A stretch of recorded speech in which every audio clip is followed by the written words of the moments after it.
VikesNow, I am Dustin Baker. We are here on March 23rd, 4.5 weeks before the 2025 NFL Draft. The Vikings have 4 picks in that event, a first rounder, a third rounder, and 2 fifth rounders. I do believe that number will climb closer to 6 or 7 by the time that weekend is done. I think Kwesi Adofo-Mensah will get into his bag and start trading like a fiend, as he tends to do. That's the precursory draft outlook.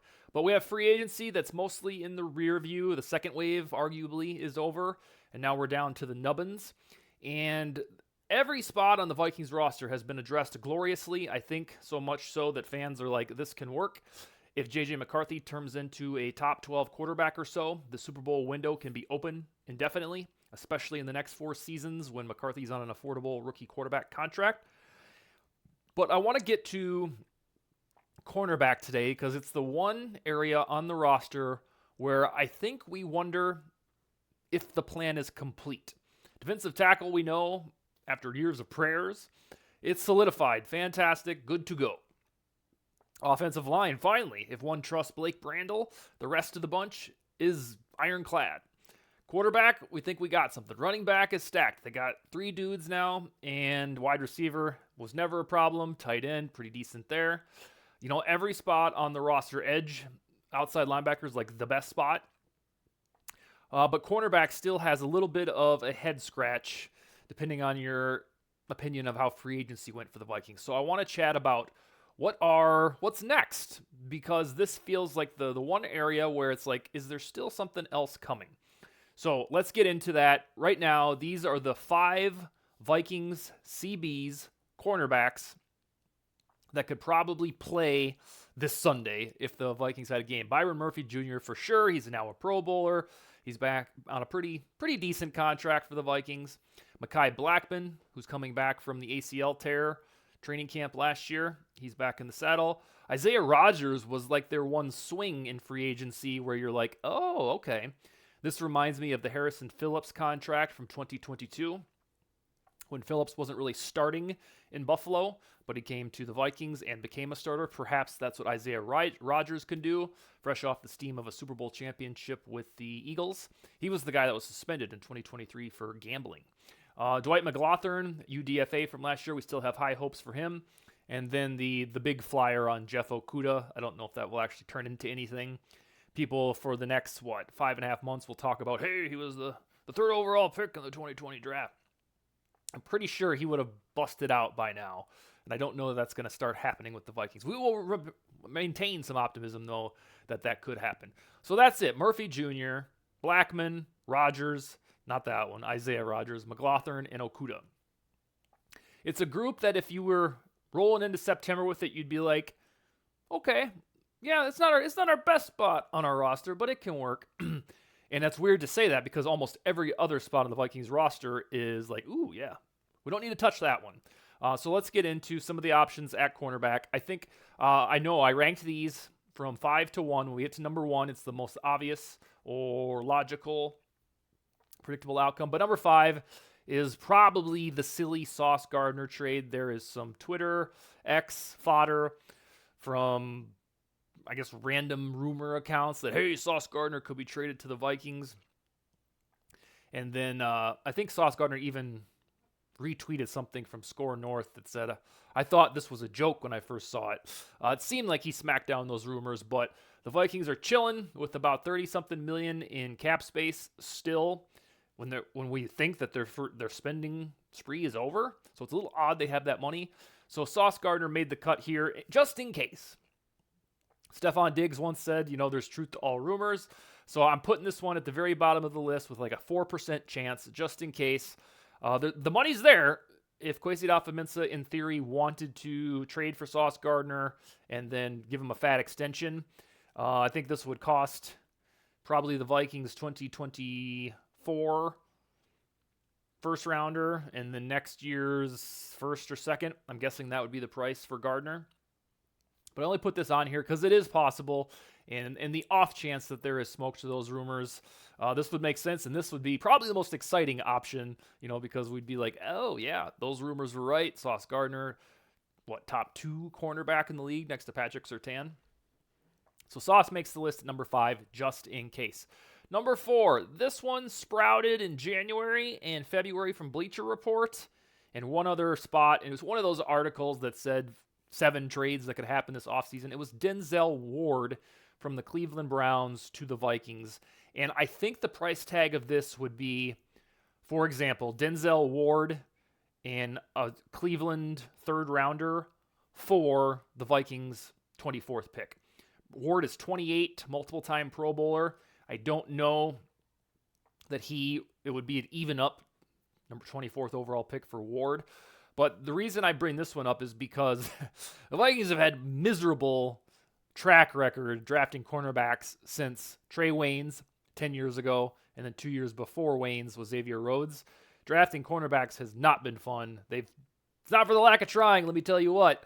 They spend a lot of draft capital on corners, and they're either beset by tragedy, or they stink, or they're mid. And the reason that you would trade for Denzel Ward here, not that the Vikings think that way, like we can't draft corners, so we're just going to trade for a proven one. They don't think that way. But the logic here would say Denzel Ward plays for the Cleveland Browns. Kwesi Adofo-Mensah used to work there before he came to the Vikings. He probably knows Ward's production more than most. And then to take the risk out of the draft, you would trade your 24th overall pick for Ward and like a third rounder this year. Just an idea. And then you would really have this room solidified because you'd have Denzel Ward, Byron Murphy, Mekhi Blackman, Isaiah Rodgers, and then either McLaughlin or Okudah, who made the roster. But this one kind of makes sense. I don't love that Ward is 28. That means he's probably got 3-4 more seasons before he's washed. But he made the list because it is a possibility. Kwesi Adofo-Mensah enjoys trading, and this is a sure thing. You wouldn't have to worry about Ward on Sundays. Number 3 is Asante Samuel Jr. He has not been signed by anybody at the time of this show's publication on YouTube. I don't know why. It must be the injury concerns. And he's also not like that great. He's decent, but he does have youth on his side, and one would suggest maybe he gets locked in with Brian Flores and his career takes off. This one is on the whole unlikely because if the Vikings signed another free agent that hasn't been released this offseason, they're likely to cancel out their compensatory draft pick for Daniel Jones, who went to the Colts a couple weeks ago now. And let me tell you what, we're going to be monitoring Daniel Jones' snaps because you're going to want him to play more. If he plays more, the Vikings' compensatory pick will go from a 5th to a 4th. But if they sign somebody like Asante Samuel or Stephon Diggs, that wipes out the 4th rounder that would have got from Daniel Jones' excess. But I included in here just in case. Last year, at about this time on the calendar, the Vikings up and signed Shaq Griffin. And a lot of fans were like, oh no, you screwed up the compensatory draft pick formula. And then there was some conflicting reporting that said the Vikings didn't think they were going to get one because Danielle Hunter left. So they just went out and signed Shaq Griffin to make the team better. That could be in play here in terms of if they just don't care about the 4th or 5th rounder, they can sign Asante Samuel Jr., and that'll be that. Won't be as sweet as Sauce Gardner or Denzel Ward, but it moves things in the right direction. Number 2, this one continues to intrigue me. I don't love it because I don't like the guy, but I could warm up to it. Jair Alexander.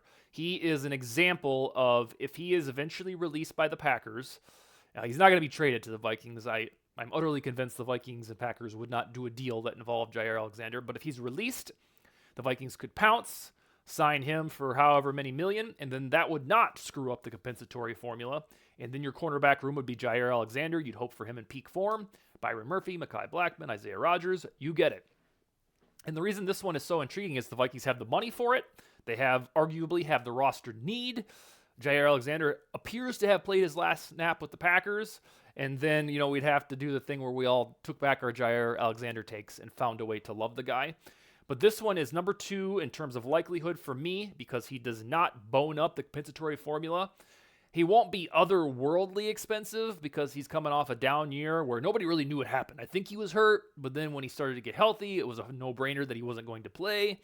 His stock is pretty low right now. We know the upside is pretty decent.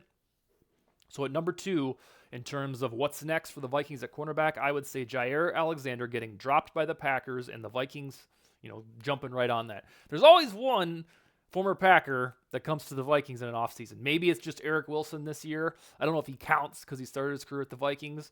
But we'll keep Jair Alexander the hope alive because that would really beef up the cornerback room. Although I've never been a big fan of him as is. Number 1, the most likely solution, assuming there is more, for the Vikings at cornerback, in my estimation, is sticking and picking at number 24 for Jahdae Barron of Texas, or more likely, trading down between 6 and 12 picks and then getting Siobhan Revell Jr. from East Carolina. If the Vikings trade down, because Siobhan Revell is coming off a torn ACL, that should still be prime territory to execute the trade and then get your cornerback in Siobhan Revell, where the only reason he has sank a little bit in the draft is because of the injury. Otherwise, he feels a lot like Quinion Mitchell, small school, a dazzling cornerback.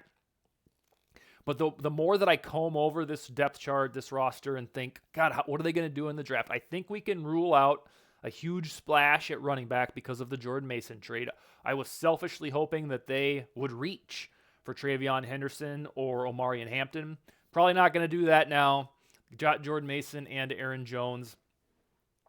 Defensive tackle, that's probably ranks number 2 for me in likelihood.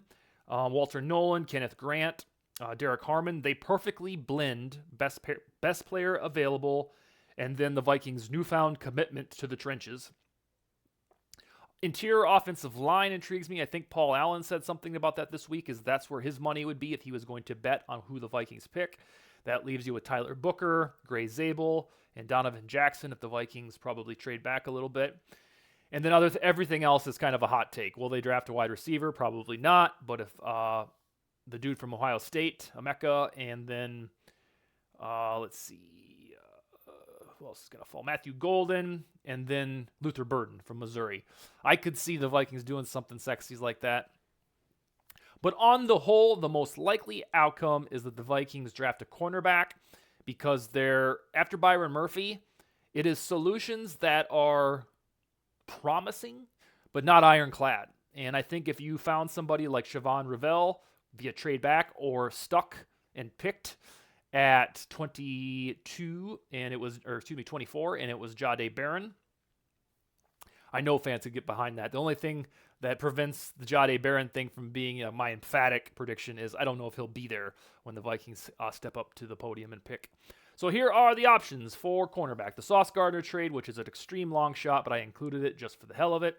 A Denzel Ward trade, because that one kind of makes sense. Kwesi Adofo-Mensah's ties to the Browns front office. Asante Samuel, just totally naked from free agency. Go ahead and grab him.